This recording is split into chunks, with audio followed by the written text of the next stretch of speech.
स्वागत है आप सभी अभ्यर्थियों का एक बार फिर से जॉब्स प्लेटफॉर्म पर। आज की इस वीडियो में हम भारतीय संविधान से जुड़े हुए 50 महत्वपूर्ण प्रश्नों की बात करेंगे। यह प्रश्न आपके आने वाली परीक्षाओं के लिए काफ़ी इम्पोर्टेंट होने वाले हैं, तो वीडियो को जरूर देखिए। चलिए, अगर हम पहले प्रश्न की बात करें तो इसमें भारत संविधान सभा द्वारा अंतिम रूप से पारित संविधान में कुल कितने अनुच्छेद और अनुसूचियां थीं। तो देखिए, अगर हम बात करें अनुच्छेद और अनुसूचियों की, तो इसका जो सही आंसर होने वाला है वह सी है।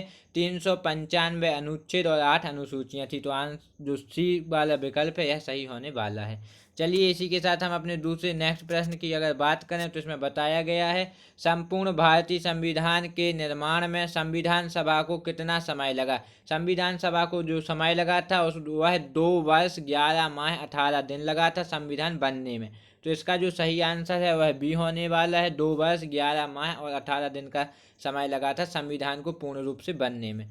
चलिए, हम अपने नेक्स्ट क्वेश्चन की अगर बात करें तो भारत का संविधान कब लागू हुआ था। तो जो भारत का संविधान है वह 26 जनवरी 1950 को लागू हुआ था।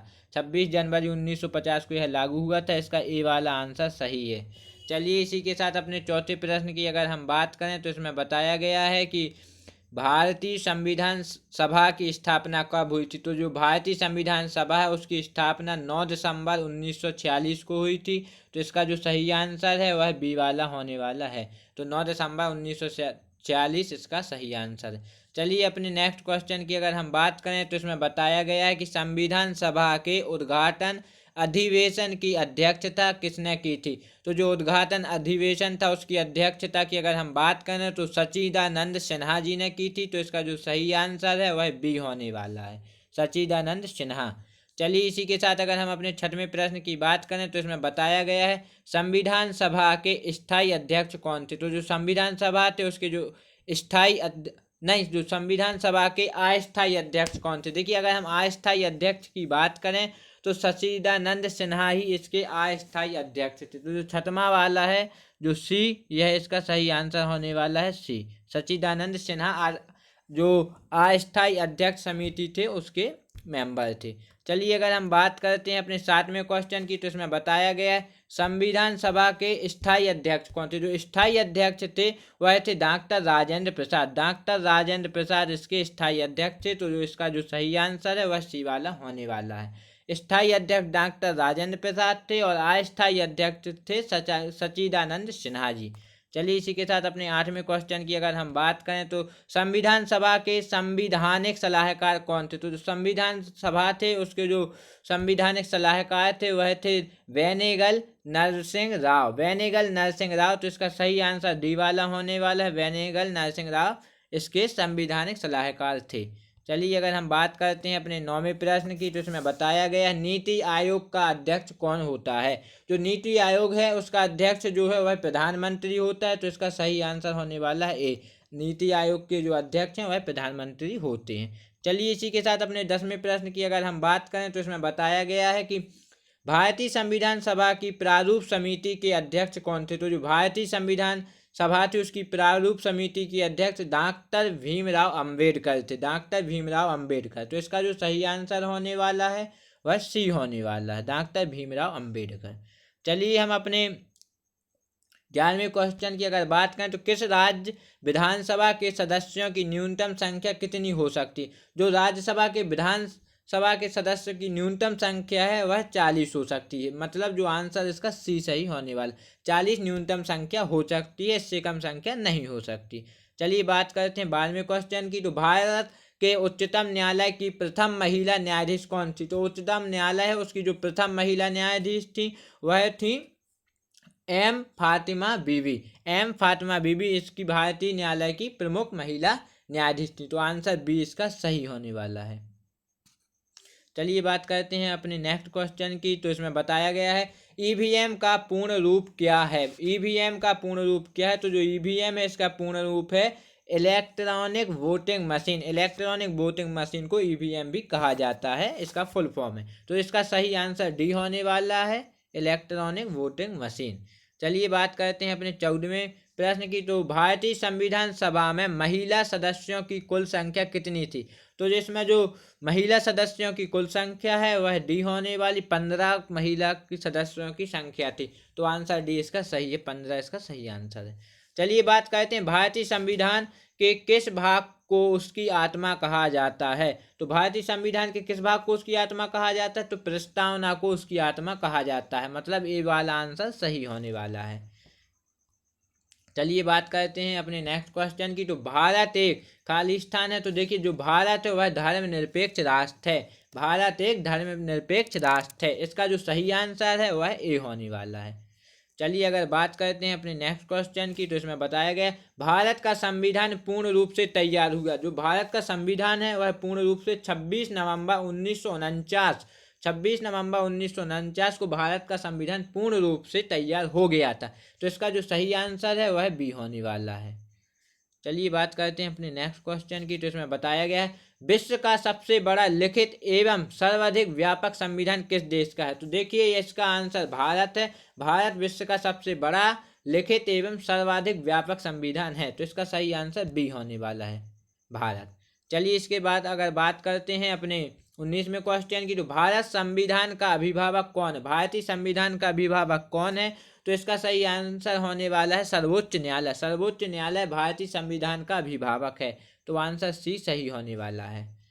चलिए बात करते हैं अपने 20वें क्वेश्चन की। तो इसमें बताया गया है भारत में वयस्क मताधिकार की उम्र सीमा क्या है? भारत में वयस्क मताधिकार की जो उम्र सीमा है वह 18 वर्ष है। तो इसका सही आंसर ए होने वाला, 18 वर्ष इसका सही आंसर है। चलिए बात करते हैं अपने 21वें क्वेश्चन की। तो इसमें निम्नलिखित में से कौन भारतीय राज्य व्यवस्था में सर्वोच्च है? जो भारतीय राज्य व्यवस्था है इसमें अगर सर्वोच्च है तो उसका जो है संविधान भारतीय राज्य व्यवस्था में सर्वोच्च माना गया। तो आंसर सी सही है। अगर बात करते हैं 22वें क्वेश्चन की। तो भारतीय संविधान में शामिल नीति निर्देशक सिद्धांत किसके संविधान से प्रेरित है? जो भारतीय संविधान है उसके नीति निर्देशक जो सिद्धांत है वह किससे संबंधित है? तो आयरलैंड से, आयरलैंड के संविधान से यह संबंधित है। इसको सही आंसर डी होने वाला है।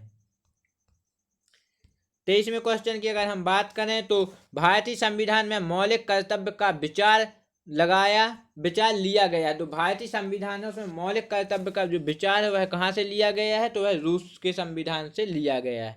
तो इसका जो सही आंसर है वह रूस होने वाला है, मतलब सी। चलिए बात करते हैं अपने 24वें प्रश्न की। तो भारतीय संविधान में समवर्ती सूची की अवधारणा कहाँ से ली गई? जो समवर्ती सूची है उसकी अवधारणा ऑस्ट्रेलिया से ली गई है। तो इसका सही आंसर बी होने वाला है।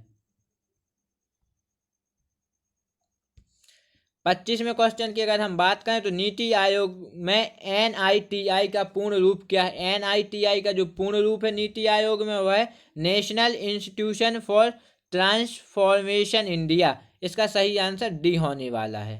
चलिए अगर हम बात करें अपने 26वें प्रश्न की। तो इसकी बात करें तो भारतीय संविधान कितने अध्याय भाग में विभाजित? जो भारतीय संविधान है वह कितने भाग में विभाजित है? अगर इसकी हम बात करें तो 22 भाग में भारतीय संविधान विभाजित है। इसका सही आंसर डी होने वाला है।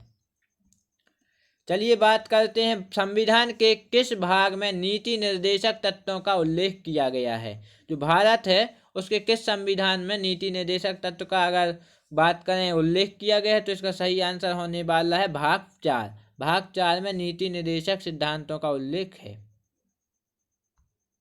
चलिए बात करते हैं अपने नेक्स्ट क्वेश्चन की। तो इसमें बताया गया वर्तमान में संविधान की 8वीं अनुसूची में कितनी भाषाएं सम्मिलित है? जो 8वीं अनुसूची है उसमें कितनी भाषाएं सम्मिलित हैं? तो इसकी अगर बात करें तो 22 भाषाएं इसमें सम्मिलित हैं। तो इसका सही आंसर डी होने वाला है, 22 भाषाएं।